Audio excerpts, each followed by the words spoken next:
International Association of Depositors and Insurers kye kibiina ekitaba ebitongole ebivunaanyizibwa ku kukuuma ssente z'abantu abateeka mu banka enkozi z'ensimbi okuva mu nsi yonna. Ate African Regional Committee kye kibiina ekitaba ebitongole bino ebivunaanyizibwa ku kukuuma ssente z'abantu mu banka okuva ku lukalu lwa Afrika era ng'olwaleero kirimu amawanga agasoba mu 18. Buli mwaka bano baba n'olukuŋŋaana olw'enjawulo okubaganya ebirowoozo ku nzirukanya y'emirimu gyabwe era olukuŋŋaana lw'omwaka guno lutegekeddwa wano mu Uganda. Bw'abadde aggulawo olukuŋŋaana luno olugenda okuyindira ennaku 3, Minisita y'ebyensimbi Kasaija agamba nti ekitongole ekikuuma ssente z'abantu mu banka kikola kinene nnyo okukuumira ebyenfuna by'amawanga waggulu okwetoloola ensi yonna.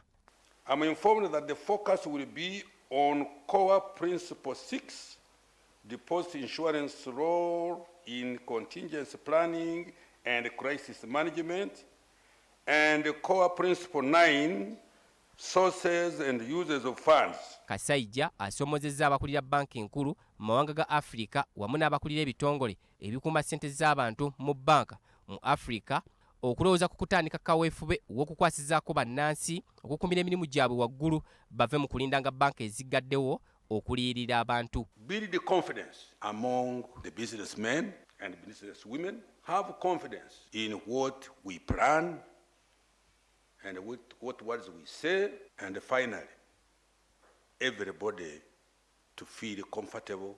The panic subsides, reason prevails, and our financial system remains stable. This is the power of deposit insurance, a safeguard against panic.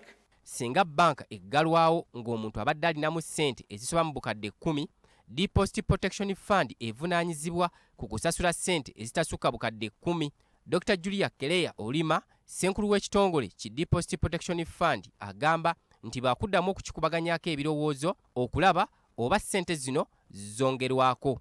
And of course for us as a deposit insurance entity, we need to be alert to the fact that a bank run can happen very fast because now people just be on their phones and they're able to withdraw money, and that is why we really need to come in and explain to the public that their deposits are protected up to the 10 million. Dr. Julia Keleya Olima agamba nti obukadde 10 bwe basasula olwaleero bukola ebitundu 98 ku 100, ate okulinnyisa omuwendo guno okuva ku bukadde 10 nakyo kiyinza okukosa ekitongole n'ebyenfuna by'eggwanga kuba ziba nnyingi nnyo ezitayinza kubeerawo bw'ogeraageranya ne zibayina.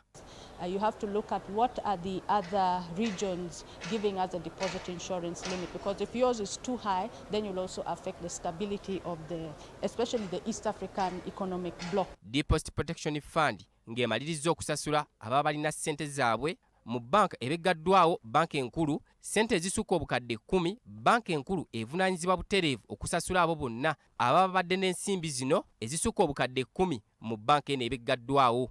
Titus Jemba, BBS Terefayina, Ageesigika.